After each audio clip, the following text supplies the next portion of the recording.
Ce qui est arrivé, c'est que les gens venaient puis disaient « Oh my God, moi, c'est ton commerce que je veux acheter. » Puis c'est comme arrivé plusieurs fois. Fait que de là, ben, ils ont eu l'idée de dire c'est quoi la meilleure façon de vendre un commerce plusieurs fois? C'est de le franchiser. Ouais. Fait que sans être dans l'équipe qui développait la franchise à ce moment-là, parce que j'étais évidemment toute jeune, là, mais j'ai comme assisté à toutes les étapes de, bon, si on veut se franchiser, ça prend de la standardisation. Ça prend des vêtements, ça prend des recettes, des costs clairs, des distributeurs qui vont aller partout. Fait que j'avais comme vu ça. Puis quand les premières franchises ont commencé à ouvrir, ils ont dit, ben Steph, malgré ton jeune âge, tu connais la business plus De A à que pas Z. mal n'importe qui, tout le monde qui est ici. Fait que tu veux-tu former les nouveaux franchisés? Moi, j'étais gérante à ce bar laitier-là. Puis là, j'ai commencé à travailler pour la franchise, à ouvrir les premières succursales. Puis c'est eux qui m'ont comme, je vais dire, lancé ça sur un plateau d'argent en me Ben disant oui. Hey, toi, t'aimerais pas ça devenir franchisé? Mais on dirait que j'avais comme pas pensé. Je venais de rentrer au cégep à ce moment-là, j'avais 17 ans. Je suis comme, pas de mauvaise idée, ça. J'ai dû demander à maman parce que j'avais pas les fonds nécessaires pour m'acheter une franchise. Puis ma mère a dit Hey, écoute, ma fille, je te regarde aller. C'est super, t'as vraiment l'air dévouée. Puis tout. Elle dit Si ça te tente,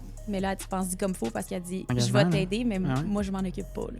Tu me verras pas aller faire des molles un samedi soir parce que t'es dans le trouble. Elle dit Moi, mec, je rentre dans le commerce, je vais rentrer par la porte des clients, je vais aller chercher ma petite molle au chocolat. Elle dit Mais sinon, let's go, je t'appuie à 100%.